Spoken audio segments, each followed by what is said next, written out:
അസ്സലാമു അലൈക്കും വറഹ്മത്തുള്ളാഹി വബറകാതുഹു. ഹലോ ഫ്രണ്ട്സ്, എല്ലാവർക്കും പ്രവാചക ചരിത്രത്തിലേക്ക് സ്വാഗതം. പ്രവാചകൻ സക്രിയ അലൈഹിസ്ലാം മറിയം റളിയല്ലാഹു അൻഹയുടെ രക്ഷകനായി മാറുന്നത് നാം കണ്ടു. പ്രവാചകൻ ഇമ്രാന്റെ മകളാണ് മറിയം. മറിയം റളിയല്ലാഹു അൻഹ വളർന്നപ്പോൾ അള്ളാഹുവിന്റെ കടുത്ത ആരാധകയായി മാറി. രാവും പകലും അള്ളാഹുവിനെ സ്തുതിച്ചുകൊണ്ടിരുന്നു. ഒരു ദിവസം പതിവ് പോലെ തന്റെ മുറിയിൽ മറിയം റളിയല്ലാഹു അൻഹ പ്രാർത്ഥിക്കുകയായിരുന്നു. ഒരു മലക്ക് അവരുടെ മുൻപിൽ പ്രത്യക്ഷനായി. എന്നിട്ട് പറഞ്ഞു, ഞാൻ നിങ്ങളുടെ നാഥനിൽ നിന്നുള്ള ഒരു ദൂതനാണ്. നിങ്ങൾക്ക് ധർമ്മിഷ്ഠനായ ഒരു കുഞ്ഞിനെ നൽകാൻ അയക്കപ്പെട്ടവനാണ്. അവൻ പാപങ്ങളിൽ നിന്ന് വിശുദ്ധനായിരിക്കും. അപ്പോൾ അവർ വളരെ ശാന്തമായി അവരോട് ചോദിച്ചു, എന്നെ ഒരു പുരുഷൻ തൊടുക പോലും ചെയ്യാതെ എനിക്കെങ്ങനെ ഒരു മകനുണ്ടാവും? അത് അള്ളാഹുവിന് വളരെ എളുപ്പമാണ്. അള്ളാഹു ജനങ്ങൾക്ക് ഒരു ദൃഷ്ടാന്തമായിരിക്കാൻ വേണ്ടിയാണ് അവനെ സൃഷ്ടിക്കുന്നത്. മലക്ക് സന്ദർശിച്ചപ്പോൾ മുതൽ അവർക്ക് മാനസിക സമ്മർദ്ദവും ഉണ്ടായി. ദിവസങ്ങൾ കടന്നു പോകുന്തോറും അത് വർദ്ധിച്ചു വന്നു. ഒരു ഭർത്താവില്ലാതെ അവർക്കെങ്ങനെ ഒരു കുഞ്ഞിനെ പ്രസവിക്കാനാവും? മാസങ്ങൾ കഴിയും തോറും മാനസിക സമ്മർദ്ദം അധികകാലം താങ്ങാൻ അവർക്ക് കഴിഞ്ഞില്ല. അങ്ങനെ അവർ അവിടം ഉപേക്ഷിച്ച് പോകാൻ തീരുമാനിച്ചു. അങ്ങനെ അവർ ജനിച്ച നഗരമായ നസ്രത്തിലേക്ക് യാത്ര തിരിച്ചു. അവിടെ മറിയം റളിയല്ലാഹു അൻഹ ജനങ്ങളിൽ നിന്നകന്ന് ഒരു ചെറിയ കുടിലിൽ താമസിച്ചു. പക്ഷേ ഭയവും ഉത്കണ്ഠയും അവരെ വിട്ടുപോയില്ല. മാസങ്ങൾ കഴിയും തോറും മാനസിക സമ്മർദ്ദം മറിയം റളിയല്ലാഹു അൻഹയ്ക്ക് താങ്ങാൻ കഴിയാതെയായി. അവർ അവിടെ നിന്നും നിറവയറുമായി എങ്ങോട്ടെന്നില്ലാതെ വീണ്ടും യാത്ര തിരിച്ചു. അവർ അധിക ദൂരം എത്തുന്നതിന് മുൻപായി തന്നെ അവർക്ക് പ്രസവ വേദനയുണ്ടായി. അവർ ഒരു ഉണങ്ങിയ ഈന്തപ്പനയുടെ താഴെയിരുന്നു.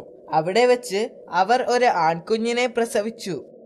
മറിയം റളിയല്ലാഹു അൻഹ ആ കുഞ്ഞിന്റെ മനോഹരമായ മുഖത്തേക്ക് നോക്കിയപ്പോൾ അവർക്ക് വിഷമമുണ്ടായി. പിതാവില്ലാത്ത ഈ കുഞ്ഞിനെ ഞാൻ എങ്ങനെ ഈ ലോകത്തേക്ക് കൊണ്ടുപോകും? പെട്ടെന്ന് ഒരു മലക്കിന്റെ ശബ്ദം കേട്ടു. ദുഃഖിക്കാതിരിക്കുക. ആ ശബ്ദം പറഞ്ഞു, അള്ളാഹു നിങ്ങൾക്ക് താഴെ ഒരു നദി സൃഷ്ടിച്ചിട്ടുണ്ട്. നിങ്ങൾക്ക് മുൻപിലുള്ള ഈ മരം കുലുക്കുക. അപ്പോൾ പാകമായ പഴങ്ങൾ താഴെ വീഴും. അത് കഴിക്കുകയും വെള്ളം കുടിക്കുകയും ചെയ്യുക. അപ്പോൾ നിങ്ങൾക്ക് നഷ്ടപ്പെട്ട ശക്തി തിരിച്ചു കിട്ടും. അള്ളാഹുവിൽ നിന്നുള്ള അനുഗ്രഹമാകുന്നു അത്. അവർ പുഴയിൽ നിന്ന് വെള്ളം കുടിക്കുകയും പഴുത്ത ഈന്തപ്പഴങ്ങൾ കഴിക്കുകയും ചെയ്തു. കുറച്ചു കഴിഞ്ഞ് അവർ എഴുന്നേറ്റ് നഗരത്തിലേക്ക് മടങ്ങി പോവാൻ തീരുമാനിച്ചു.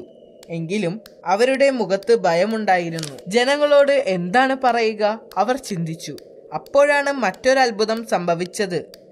ഏതാനും മണിക്കൂറുകൾക്ക് മുൻപ് ജനിച്ച ആ കുഞ്ഞ് മാതാവിന്റെ ഭയം മനസ്സിലാക്കി. ആ കുഞ്ഞ് സംസാരിക്കാൻ തുടങ്ങി. നിങ്ങൾ ആരെങ്കിലും കണ്ടുമുട്ടിയാൽ അള്ളാഹുവിന് വേണ്ടി വ്രതം എടുത്തിരിക്കുകയാണെന്നും അവരോട് പറയണമെന്നും ആ കുഞ്ഞ് പറഞ്ഞു. ഇത് കേട്ട് മറിയം റളിയല്ലാഹു അൻഹ അത്ഭുതപ്പെട്ടു. അതോടെ മറിയം റളിയല്ലാഹു അൻഹയ്ക്ക് ആശ്വാസം തോന്നുകയും അവർ നഗരത്തിലേക്ക് തിരിച്ചു പോവുകയും ചെയ്തു. അവർ പ്രതീക്ഷിച്ചതുപോലെ അവരുടെ കൈകളിൽ ഒരു കുഞ്ഞുമായി നഗരത്തിൽ എത്തിയപ്പോൾ ജനങ്ങൾ ജിജ്ഞാസയായി. അവർ അവരോട് ദേഷ്യപ്പെട്ടു. നിങ്ങൾ ഒരു വലിയ പാപം ചെയ്തിരിക്കുന്നു. ജനങ്ങൾ അവരെ ശാസിച്ചു. എന്നാൽ അവർ ശാന്തത പാലിച്ചു. അവരുടെ വിരൽ ചുണ്ടുകളിൽ വെച്ച് അവർക്ക് സംസാരിക്കാൻ കഴിയില്ലെന്ന് ആംഗ്യ ഭാഷയിലൂടെ കുഞ്ഞിനെ ചൂണ്ടിക്കൊണ്ട് പറഞ്ഞു. ജനങ്ങൾ രോഷാകുലരായി. ഞങ്ങൾ എങ്ങനെ ഈ കുഞ്ഞിനോട് സംസാരിക്കും? കുട്ടി സംസാരിക്കാൻ തുടങ്ങിയപ്പോൾ ജനങ്ങൾ അമ്പരന്നു. ഞാൻ ദൈവത്തിന്റെ അടിമയാണ്. അള്ളാഹു എനിക്ക് വേദഗ്രന്ഥം നൽകുകയും എന്നെ അവൻ പ്രവാചകനാക്കുകയും ചെയ്തിരിക്കുന്നു. കുഞ്ഞ് സംസാരിച്ചു കൊണ്ടിരുന്നപ്പോൾ ആളുകൾ ആശ്ചര്യത്തോടെ നോക്കിയിരുന്നു. ഇതൊരു അസാധാരണ കുഞ്ഞാണെന്നും ഇത് അള്ളാഹുവിന്റെ ശക്തിയാണെന്നും ആളുകൾ മനസ്സിലാക്കി. ഇതറിഞ്ഞ് ജൂത പുരോഹിതന്മാർക്ക് ആ കുഞ്ഞ് ജീവിച്ചിരിക്കുന്നത് അപകടമാണെന്ന് അവർ മനസ്സിലാക്കി. ആളുകളെല്ലാം അള്ളാഹുവിനെ ആരാധിക്കാൻ തുടങ്ങുകയും അത് അവരുടെ നിലനിൽപ്പിന് ഭീഷണിയാകുമെന്നും അവർ ഭയപ്പെട്ടു. ഈസാ നബി വളരുന്നതിനനുസരിച്ച് അദ്ദേഹത്തിന്റെ പ്രവചന ശക്തിയും വളർന്നു. അത്താഴത്തിന് അദ്ദേഹത്തിന്റെ കൂട്ടുകാർ എന്താണ് ഭക്ഷണം കഴിക്കാൻ പോകുന്നത് എന്നും അവർ ഒളിച്ചു വച്ചിരിക്കുന്നത് എവിടെയാണെന്നും അദ്ദേഹത്തിന് പറയാൻ കഴിയുമായിരുന്നു.